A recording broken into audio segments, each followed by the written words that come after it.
Hi, this is Dee Stolnicker, and I'm going to be doing a presentation about compulsory school attendance and truancy in Pennsylvania.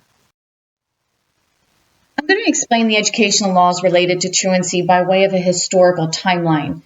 So prior to 1850, children were not required to receive any kind of formal education, and it was in fact kind of reserved just for the elite class. However, educators who knew the value of an education began to advocate for regular school attendance for all students, and then compulsory school laws were established across the country, beginning in Massachusetts in 1852, and then the last state was Mississippi in 1917.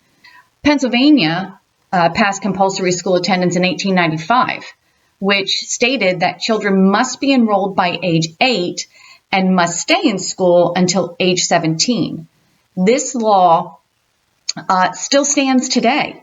Children, and additionally, children who failed to attend school could be removed from their parents' homes, or the children could be punished criminally.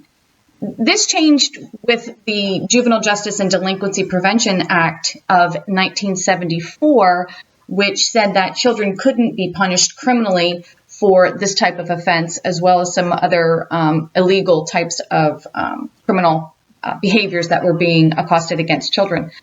And then in 1949, the Pennsylvania School Code was established. Now that Pennsylvania School Code is really like the law of all laws for educators. It's a very extensive, don't ever print it out. I printed it out once. I used 2 reams of paper by accident.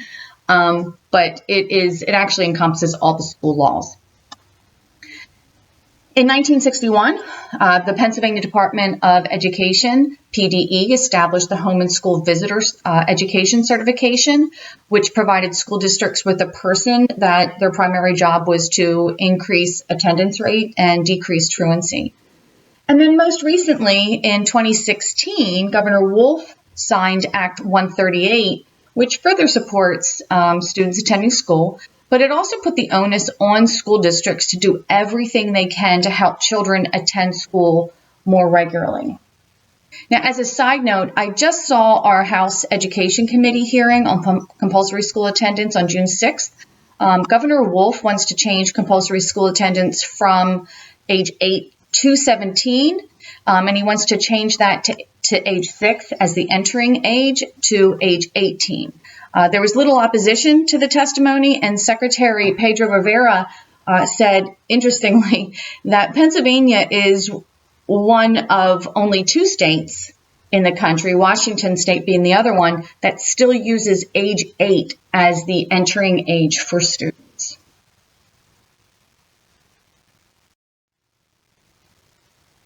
So this is, so we're talking about truancy. So let me define that for you. So truancy is when a student has 3 or more unexcused absences. And when a student reaches 3 or more unexcused absences, we have to send an official notice.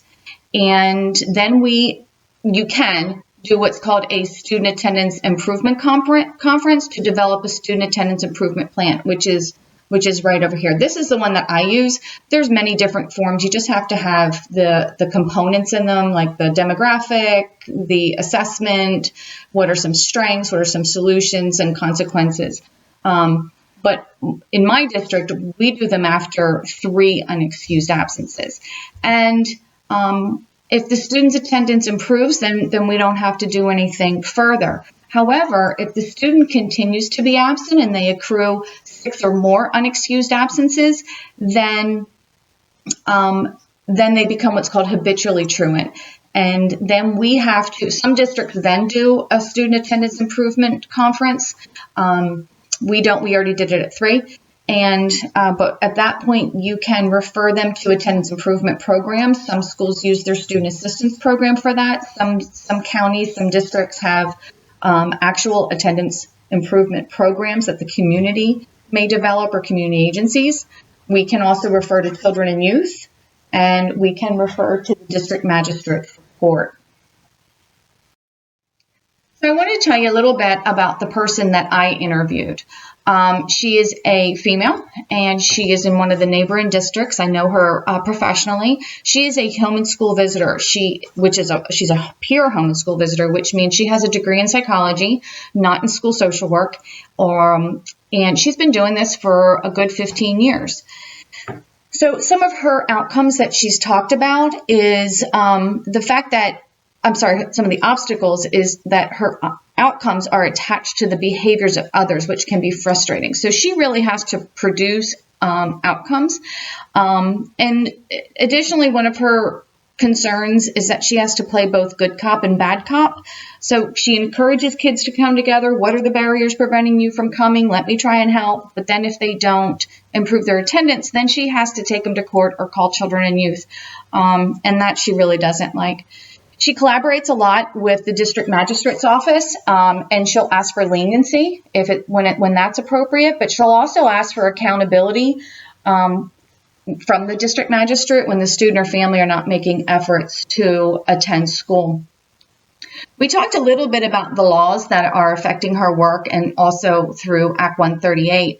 And she indicated that it does put more work on her end, but she also feels better walking into court because the law is pretty clear. And, if she follows the law, the requirements of the law, then there's no surprises at court. She would also love to see the compulsory school attendance law change because although it will significantly increase her workload because it's adding, many more students who would fall under compulsory school age, she also feels that kids who start later are more likely to be truant. She didn't say she had any real data on that or any studies, but she just kind of felt that through her years of experience. And she also wishes that her district had a school social worker because then she would feel better about connecting families to resources. Her focus is attendance, so she really doesn't have the time for that, but would love to see a school social worker in her district. So where's the impact? This is pretty widespread. This slide actually shows the top 10 districts in Pennsylvania with the highest truancy rates. And I have, some of them are down here, but so this one up here is Allegheny County, Brownsville, which is in Fayette County, another one in Allegheny. Number 4 is in Dauphin County, Harrisburg School District. And then I jump down to number 8, which is in Philadelphia. But there's some interesting statistics here. So I would have assumed that the most truant gender would be male. But what I'm also seeing here over at number 2 with Brownsville is female, which was interesting. I also thought that middle school and high school or secondary education would be the most truant grade. But what I'm also seeing here is in Pittsburgh, it's kindergarten. Brownsville, it's kindergarten. Clairton, it's 3rd. Harrisburg is 9th grade. And then Philadelphia is 1st grade. And another common thread with all of these students is this economically disadvantaged. So 91% for Allegheny County, 54% for Brownsville, 86%. I see 84% for Harrisburg, and then 91% for Philadelphia. So what we see is that students who are economically disadvantaged are more at risk for truancy, and that it does affect all grades. And interestingly, for these top 5 out of the 10, it's affecting the younger students, which is truly, truly concerning. So why does truancy happen? Well, a lot of times there's studies that say bullying prevents kids from coming to school, drugs and alcohol prevent kids from coming to school. We have kids who just refuse in general. They might have mental health issues of the parent. I've had several parents that keep their kids home for their own mental health. There might be health issues on part of the child or on part of the parent that are related to attendance issues. Homelessness. On more than one occasion, I've had families or students not attend school because they were homeless and didn't realize that the McKinney-Vento Act protects them and that we have to provide education and transportation for these students, and that they need to be in school, and that schools are really willing to help them when they are homeless. And finally, economically disadvantaged. Kids don't come to school because they're hungry, because they don't have school supplies, they don't have shoes. They just don't have what they need to be in school and fail to attend as a result of it. So when we look at theory and practice, there's two theories that I'm most familiar with when it comes to interventions, when it comes to truancy. The first one is the ecological theory, which is like a systems theory. We should all be pretty knowledgeable about this one because this is what school social workers use. So if the center is truancy, we look at, what's going on in the home, what's going on in the school, what's going on in the community, and also with their friends. So we're taking a systems approach, an ecological approach to understanding truancy and also developing interventions that will combat truancy.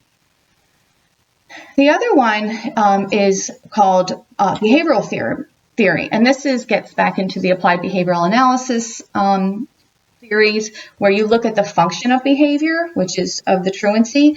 And in behavior theory, there's only two types of functions. One is to get something, and the other one is to avoid or escape. So some students stay home for attention. It could be for their parents' attention. It could be for social attention. It could be social reinforcement, or to avoid or escape from school, which is, because they're academically not successful. So they have that fear. They have shame. It could be because of bullying. But these are the two types of theories that we use. When I talk to my interviewee, she takes the ecological approach and looks at all the different areas. And when I do it, I use an ecological theory, but with some kids, particularly school phobia and anxiety, I use behavioral theory. So these are some of the interventions that we use. You should recognize this one in the middle. This is the RTI, Positive Behavior Intervention Supports. Over here with this barrier is just removing those barriers. I've talked about the behavior interventions. We've talked about court. We sometimes have to refer to child services. We also have counseling in school, either through the school social worker or a school-based outpatient therapist. And the student assistance program, which has been around a long time, can also be used as an intervention.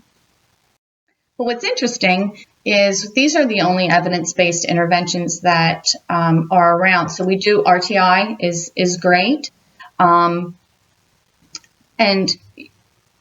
it's helpful, and it provides a nice blueprint for intervening. It impacts many students, but it can also be challenging when trying to implement like Tier 3 interventions. Behavior interventions, such as finding the function of behavior and applying a systematic intervention based on behavioral principles, can be effective, but it only impacts a few students at a time, and it can be challenging because although it has to be implemented with fidelity. However, what was most concerning was this meta-analysis that I found. This guy down here, Michael Kelly, is one of our authors, and they did a meta-analysis where they searched over 8,000 programs and ended up with a thorough review of 28 intervention programs. And the findings from this study suggest that truant students, they do benefit from intervention and targeting attendance.